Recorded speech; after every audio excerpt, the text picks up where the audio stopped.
Hari Jadi Magelang ditetapkan berdasarkan Peraturan Daerah Kota Magelang Nomor 6 Tahun 1989 bahwa tanggal 11 April tahun 907 Masehi merupakan Hari Jadi Kota Magelang.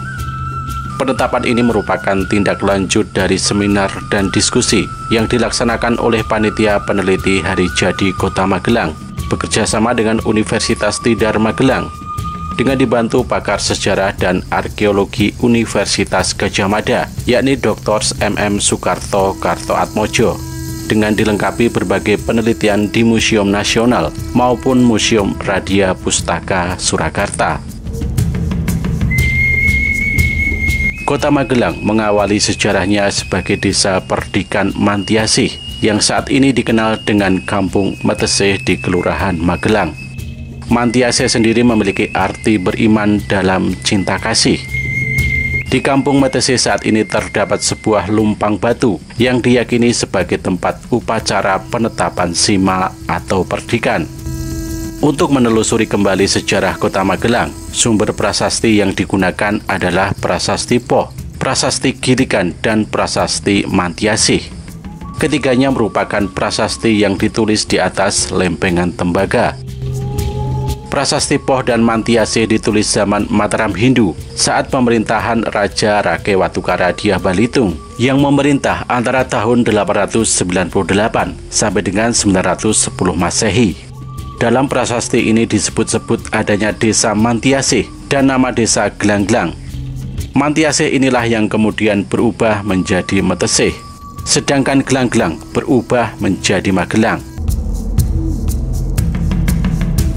Dalam prasasti Mantiasih berisi antara lain penyebutan nama Raja Rake Watukara Dyah Balitung serta penyebutan angka 829 Saka, bulan Caitra, tanggal 11 Parugelap Paringkelan Tungle, Pasaran Umanis hari Senai Skara atau Sabtu.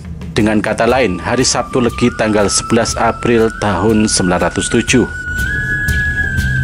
Dalam prasasti ini disebut pula desa Mantiasih yang ditetapkan oleh Sri Maharaja Rake Watukara Dyah Balitung sebagai desa perdikan atau daerah bebas pajak yang dipimpin oleh pejabat patih. Juga disebut-sebut Gunung Susundara dan Wukir Sumbing yang kini dikenal dengan Gunung Sindoro dan Gunung Sumbing.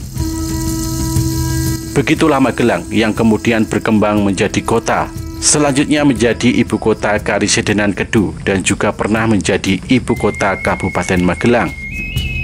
Setelah masa kemerdekaan, kota ini menjadi kota praja dan kemudian kota madya.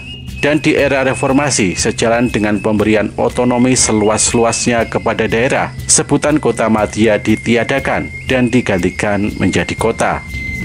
Ketika Inggris menguasai Magelang pada abad ke-18, dijadikanlah kota ini sebagai pusat pemerintahan setingkat kabupaten dan diangkatlah Mas Ngabei Danukromo sebagai bupati pertama. Bupati ini pula lah yang kemudian merintis berdirinya Kota Magelang dengan membangun alun-alun, bangunan tempat tinggal bupati, serta sebuah masjid. Dalam perkembangan selanjutnya, dipilihlah Magelang sebagai ibu kota Karisidenan Kedu pada tahun 1818. Setelah pemerintah Inggris ditaklukkan oleh Belanda, kedudukan Magelang semakin kuat. Oleh pemerintah Belanda, kota ini dijadikan pusat lalu lintas perekonomian. Selain itu, karena letaknya yang strategis, udaranya yang nyaman, serta pemandangannya yang indah, Magelang kemudian dijadikan kota militer. Pemerintah Belanda terus melengkapi sarana dan prasarana perkotaan. Menara air minum dibangun di tengah-tengah kota pada tahun 1918. Perusahaan listrik mulai beroperasi pada tahun 1927 dan jalan-jalan arteri diperkeras serta diaspal.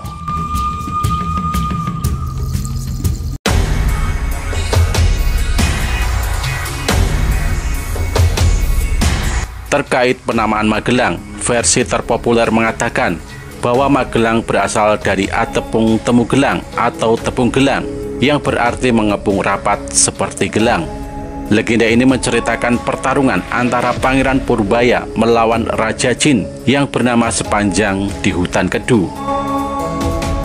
Nama Magelang berawal dari Kerajaan Mataram yang kala itu dipimpin Panembahan Senopati. pada suatu waktu Panembahan Senopati ingin memperluas daerah kerajaannya, dan atas pendapat Ki Gede Pemanahan diputuskan bahwa langkah yang harus dilakukan adalah dengan membuka sebuah hutan bernama Hutan Kedu. Keputusan untuk memperluas wilayah kekuasaannya disebabkan karena Kerajaan Mataram tumbuh menjadi wilayah yang semakin ramai. Panembahan Senopati kemudian memberikan tugas ini kepada anaknya yang bernama Pangeran Purbaya. Untuk melakukan tugasnya ini, Panembahan Senopati membekali Pangeran Purbaya dengan sebuah tombak yang bernama Tombak Kyai Pleret. Tombak Kyai Pleret ini diberikan oleh Panembahan Senopati kepada Pangeran Purbaya karena Hutan Kedu dikuasai oleh seorang Raja Jin yang sangat sakti. Maka fungsi dari tombak yang dibawa oleh Pangeran Purbaya adalah untuk melawan Raja Jin yang sakti.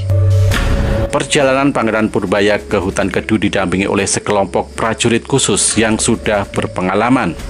Saat mulai memasuki Hutan Kedu, Pangeran Purbaya dan pasukannya dihadang oleh sosok jin yang berwajah seram dan bertubuh besar. Sosok jin ini pun menanyakan maksud kedatangan Pangeran Purbaya dan pasukannya ke dalam Hutan Kedu.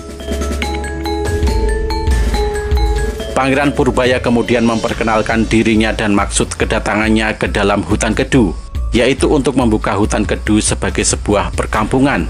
Sesosok jin yang bernama Jin Sepanjang ini pun murka mendengar maksud kedatangan Pangeran Purbaya. Jin Sepanjang pun mengatakan bahwa ia dan pasukannya akan menghalangi tujuan Pangeran Purbaya untuk melaksanakan tugas dari Panembahan Senopati. Pangeran Purbaya yang mendengar jawaban dari Jin Sepanjang kemudian mengeluarkan tombaknya untuk bersiap menghadapi Jin Sepanjang. Jin Sepanjang yang tidak takut akan tombak Kyai Pleret pun akhirnya memulai pertarungan dengan Pangeran Purbaya. Begitu juga dengan pasukan jinnya yang bertarung melawan pasukan yang dibawa oleh Pangeran Purbaya. Namun tombak Kyai Pleret yang dibawa oleh Pangeran Purbaya ternyata bisa membuat Jin Sepanjang terdesak dan mundur. Sambil pergi, Jin Sepanjang mengatakan bahwa dirinya tetap akan menuntut balas karena sudah mengubah hutan tempat tinggalnya menjadi perkampungan.